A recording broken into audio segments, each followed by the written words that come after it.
एक लड़की की जब शादी हो जाती है तो उसके लाइफ के 4-5 साल बहुत ही चैलेंजिंग रहते हैं।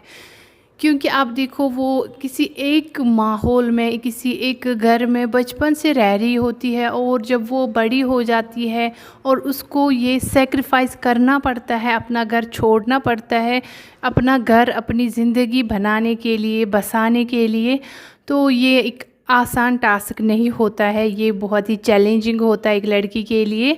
तो मैं बताऊं, उसका सब कुछ चेंज होता है, जैसे उठना बैठना, जैसे उसका रहन सहन, सब कुछ चेंज होता है। डिफरेंट घर होता है, वहाँ पे डिफरेंट पीपल होते हैं, उनकी डिफरेंट थिंकिंग होती है, उनमें खरे उतरना ये एक चैलेंज ही होता है। तो लेकिन एक लड़की जो है, इसको अल्लाह ताला ने बहुत ही सब्र दिया है, इसीलिए इसका जो है रुतबा इस्लाम में बहुत बड़ा दिया है। जब वो माँ बनती है, या बहन के रूप में भी, या जो है बेटी के रूप में भी, इसको अल्लाह ताला ने बहुत ही आला मर्तबा दिया है।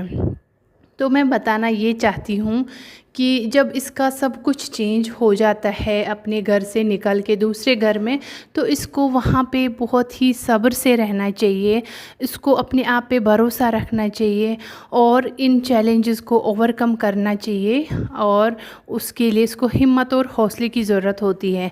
मैं अपनी बात बताऊँ, मैं तो अपने कल्चर से भी अलग निकल गई हूँ। चलो किसी की शादी हो जाए, अपने गांव में हो जाए, पड़ोस में हो जाए, या 5, 10, 50 किलोमीटर की दूरी पे हो जाए, मेरी भी शादी नज़दीक में हुई है, लेकिन मेरी लाइफ ज़्यादा चैलेंजिंग इसलिए थी क्योंकि मेरा जो है कल्चर, इसलिए मैं चेंज बोल रही हूँ, हुआ है क्योंकि हम कश्मीर से निकल के, मेरे हस्बैंड जो है कश्मीर से बाहर जॉब कर रहे थे, तो मुझे भी वहाँ पे एडजस्ट करना पड़ा, and it was not an easy task for me.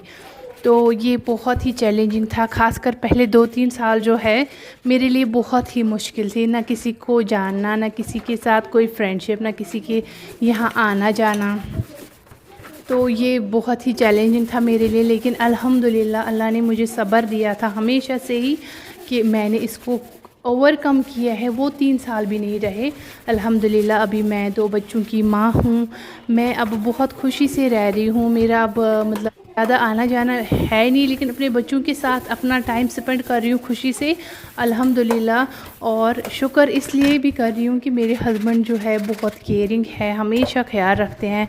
पहले से ही, पहले डे 1 से ही इनको ये ख्याल था कि इसको टाइम देना है, इसको थोड़ा बाहर ले जाना है। या जब मैं अकेले दिन भर 4 दीवारी में रहती थी, तो उनका इसका एहसास बिल्कुल होता था, और मैंने भी कभी हिम्मत नहीं हारी है। मैंने इनको कभी ये फ़ील नहीं कराया कि मैं क्या फ़ील कर रही थी। पहले पहले बहुत अकेले फ़ील कर रही थी। जब वो सुबह निकलते थे 3-4 बजे वापस आते थे, तब तक तो मेरा दम घुटता था कभी कभी।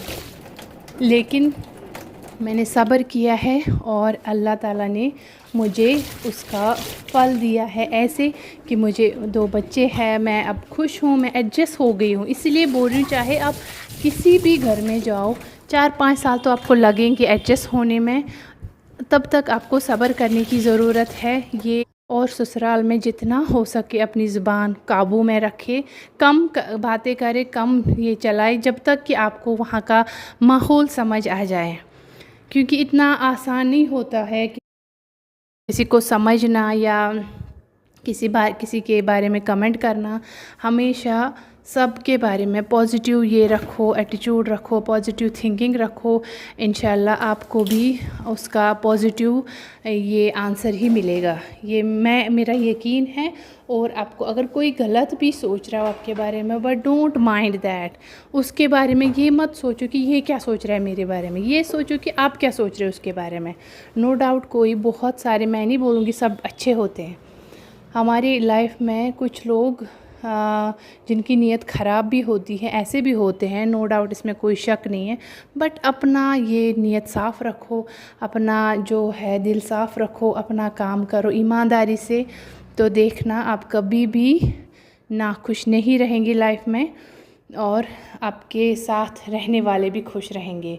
लाइफ तो चैलेंजेस लेके आती है, स्टेज स्टेज पे, चाहे बचपन में हो, फिर जवानी हो, फिर शादी के बाद हो, फिर बुढ़ापा हो, कोई किसी को परफेक्ट लाइफ नहीं मिलती है। आप सोच रहे होंगे किसी दूसरे को देख के शायद ये परफेक्ट लाइफ इसको कहते हैं, ये ऐसे करते हैं, वो करते हैं, ये इसको मज़े हैं। नहीं, उसकी लाइफ जी के देखो, उसमें भी चैलेंजेस होंगी। तो इसीलिए हमें हमेशा अपने जिस हाल में भी अल्लाह रखे खुश रहने की कोशिश करनी चाहिए। हाँ, अगर गलत हो कोई इंसान तो उसको आप बताएं, आप ये यहाँ पे गलत है, बट इतना ये मत करें कि आप उसको ठीक करने की कोशिश करते करते अपना पीस ऑफ माइंड खो देंगे या अपने आप को नुकसान पहुँचा देंगे। ठीक है, बाकी खुश रहने की कोशिश किया करें। अब घर के काम मैं बोलूँ, घर के काम तो हमें करने ही करने हैं, नो डाउट। मैं नहीं बोलूँगी, जैसे आप कोई भी प्रोफेशनल भी हो तब भी आपको अपने बच्चों को खाना देना है, खाना बनाना है, या बाकी चीज़ें जो है मैनेज कर लेनी है, ऑर्गेनाइजेशन करना ही है घर में, क्योंकि अल्लाह ने ये सिफ़ात ज़्यादातर औरतों में ही दिया है। या चलो मैं बोलूँगी ये एक सोसाइटी में जिसमें हम रह रहे हैं, यहाँ पे तो 90% ज़िम्मेदारी औरतों पे ही होता है घर को ऑर्गेनाइज़ करना। तो ये तो ज़िम्मेदारी बनती ही है हमारी कि हम इन चीज़ों का ख्याल रखें, देखें कि हम जहाँ रह रहे हैं उसको खुशी खुशी अपने काम को करें। ये ना बोले कि मैंने ये काम किया तो अब 10 लोगों को बोलूँगी मैंने ये किया, वो किया, वो की तो करना ही है। It's our responsibility. ये काम हमें खुशी खुशी करनी चाहिए, तब जाके हम दूसरों को भी खुशी दे सकते हैं। अगर हम इस काम को बर्डन समझने लगेंगे तो हमारी लाइफ भी बर्डन बनेगी, क्योंकि ज़िंदा रहने के लिए इंसान को काम करना ही पड़ता है। और अब इस काम को आप बर्डन बना रहे हो या एन्जॉयमेंट बना रहे हो अपने लिए, ये आपके हाथ में है। ये सिफ़ात तो औरतों में ही है, वो घर को जन्नत भी बना सकती है और खुदा ना करे जहन्नम भी बना सकती है। और एक बात बताऊंगी यहाँ पे, ये ज़्यादा लंबा वीडियो नहीं बनाना चाहती मैं, बट ये बात बताऊं कि वो ही लड़की जो खुद का ख्याल रखती हो, खुद की सेहत का ख्याल रखती है, वो ही अपने घर का भी अच्छे से ख्याल रखती है, ये याद रखना। तो बस मेरा ये जो है मैं आपको दिखा रही थी वीडियो में, मेरा ये डेली रूटीन है। हम जो ब्रेकफास्ट करके मैं रोज़ इसी तरह किचन को साफ़ करती हूँ। मेरा तो हमेशा नीट एंड क्लीन होना चाहिए किचन एंड वॉशरूम, तो मेरा बिल्कुल रोज़ाना वॉश होना चाहिए, तब मैं फ़ील कंफर्टेबल करती हूँ। फिर उसके बाद में हमारी तो आदत है 10 साढ़े 10 बजे हमारा कप ऑफ टी होना चाहिए, वो मैं बना लेती हूँ। ये मेरी चाय भी रेडी हो गई है। आप भी अपना ख्याल रखिए। और वीडियो कैसा लगा, और आप इसी तरह के वीडियोस अगर और देखना चाह रहे हो, मुझसे कुछ और बातें सुनना चाहते हो, तो मुझे कमेंट में ज़रूर बताइए, खुशी से पूछ सकते हैं, हम आपको आंसर करेंगे इंशाल्लाह। बाकी अपना ख्याल रखिए। अल्लाह हाफिज़।